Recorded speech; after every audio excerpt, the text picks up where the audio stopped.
Assalamualaikum warahmatullahi wabarakatuh.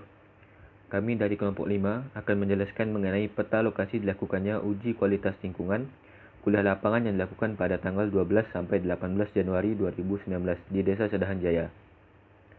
Adapun anggota dari kelompok 5 iaitu yang pertama adalah Sheila Safira Hamidi, NIM D1051181015, kemudian Nabila Safa Aulia, NIM D1051181031, Karin Dwi Rahmayani, NIM D1051181041, Jan Sudarto Halim, NIM D1051181043, kemudian Muhammad Hafif Rahmat Sani, NIM D1051181048, Rahayu Pangesti, NIM D1051181062, kemudian Fitri Handayani, NIM D1051181074.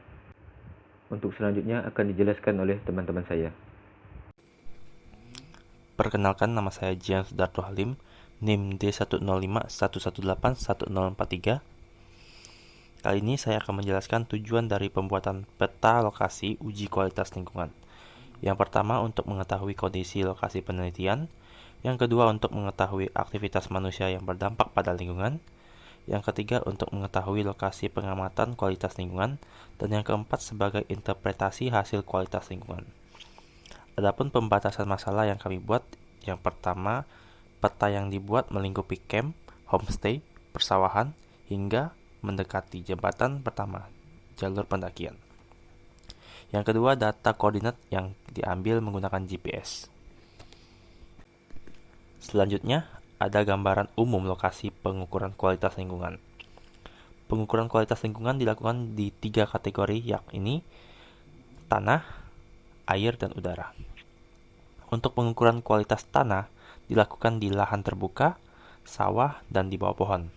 Untuk pengukuran kualitas air dilakukan di aliran lambat, aliran cepat, dan rawa. Untuk udara sendiri, pengukuran kualitas udara dilakukan di tanah lapang atau di sawah, dan di bawah pohon. Nama saya Karin Dwi Rahmayanti dengan NIM D1051181041.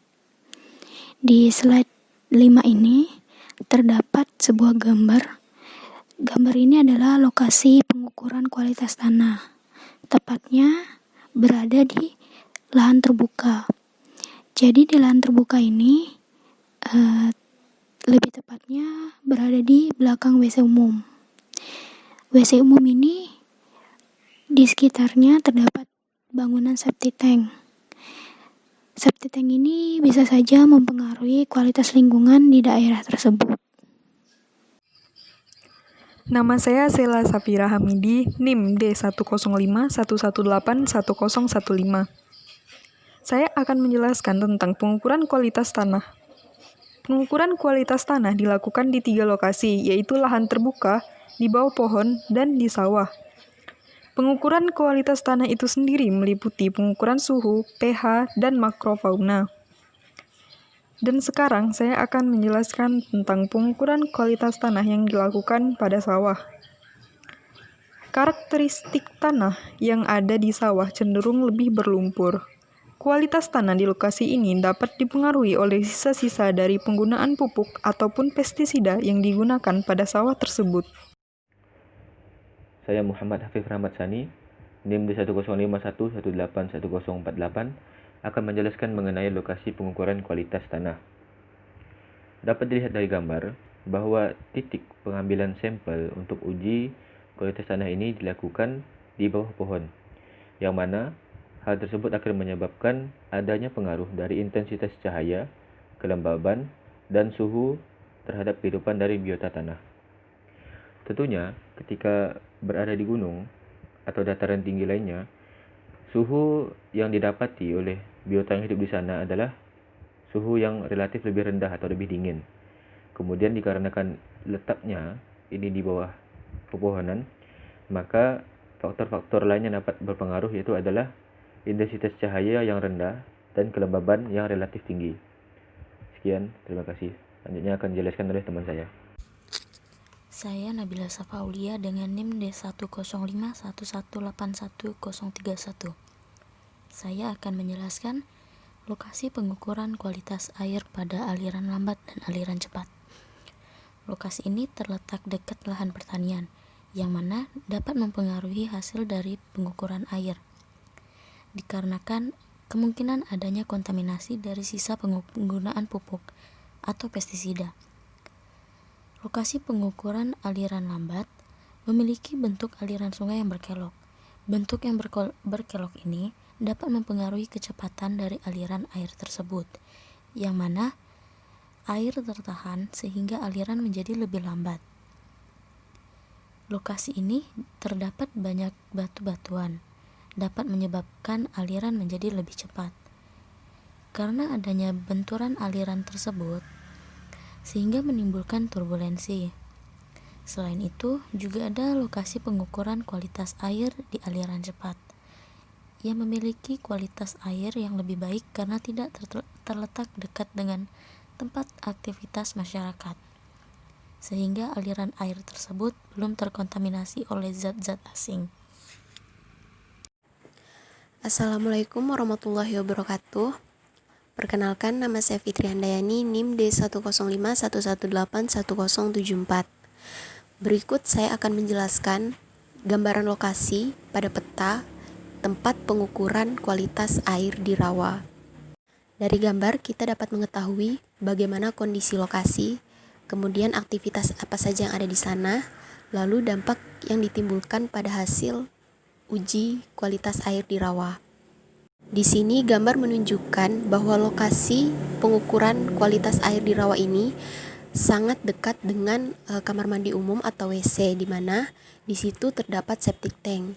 Nah, lokasi ini juga sangat dekat dengan rumah warga, di mana saluran air buangannya ini mengalir ke rawa. Hal ini dapat mempengaruhi kualitas air pada rawa karena adanya kontaminasi dari sisa-sisa air sabun dan minyak pada air buangan tersebut.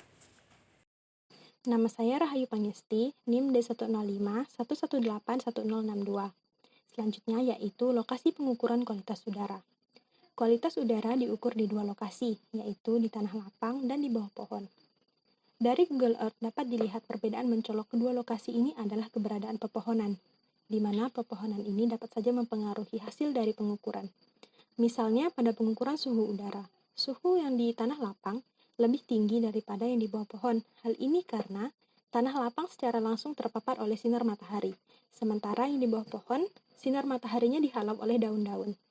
Contoh yang lain yaitu pengukuran kecepatan angin, di mana kecepatan angin di tanah lapang lebih besar daripada yang di bawah pohon, karena di bawah pohon, angin dihalau oleh pohon-pohon yang berada di sekitaran tempat tersebut. Assalamualaikum warahmatullahi wabarakatuh. Perkenalkan, nama saya Fitri Handayani, NIM D10511811074.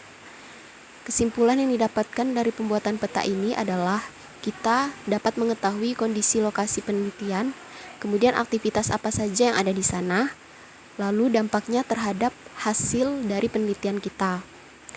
Dari pemetaan ini kita dapat melihat bahwa hasil dari pengukuran kualitas lingkungan sangat dipengaruhi oleh lingkungan atau keadaan sekitar lokasi pengukuran. Selain itu, aktivitas manusia juga dapat mempengaruhi kualitas lingkungan di lokasi tersebut. Dari penelitian lokasi pengukuran kualitas lingkungan menggunakan Google Earth ini, dapat kita lihat apa-apa saja yang dapat mempengaruhi hasil pengukuran. Misalnya, keberadaan WC umum, lahan pertanian, ataupun rumah warga. Sekian, terima kasih.